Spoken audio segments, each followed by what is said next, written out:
رحلة البحث عن عمل في أربيل. بدأت رحلتنا يوم 11/7/20 من سوريا إلى أربيل. وصل 25 مسافراً إلى مدينة أربيل في العراق.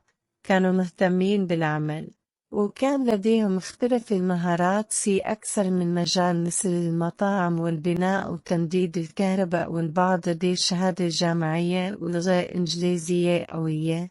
من هم نصل إلى أربيل بصحبة أحد أقاربه أو أصدقائه، في حين يأتي بعض الأشخاص وليس لديهم أي أحد يستقبلهم، فذهبوا إلى الفندق بجانب القلعة ليدفعوا كل يوم مبلغ 10,000. بعد وصولهم إلى أربيل بدأوا في البحث عن عمل.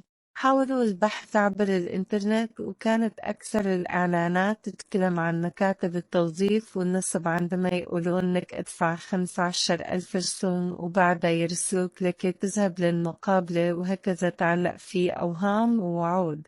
فلم يجدوا سوى فرص عمل احتيالية. لم يكن أمامهم خيار سوى الخروج إلى الأرض الواقعة عن العمل في الشوارع. يوميا كانت تبدأ رحلتنا من الساعة 8 صباحا إلى الساعة 8 مساء. كل يوم نبحث في منطقة جديدة.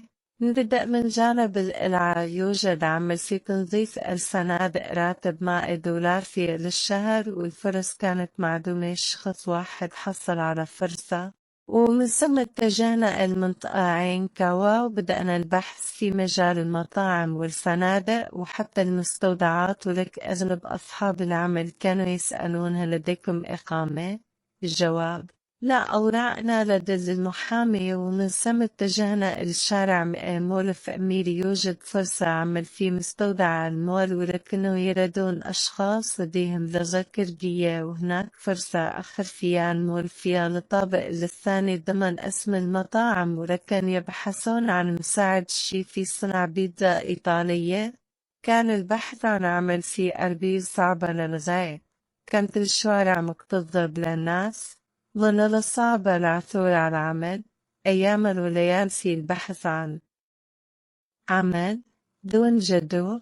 وبعد نسأل كل مكان هل تحتاجون إلى عمال؟ الجواب لا، لدينا فائض. وهكذا إلى أن وجد 3 أشخاص عمل من أصل 25.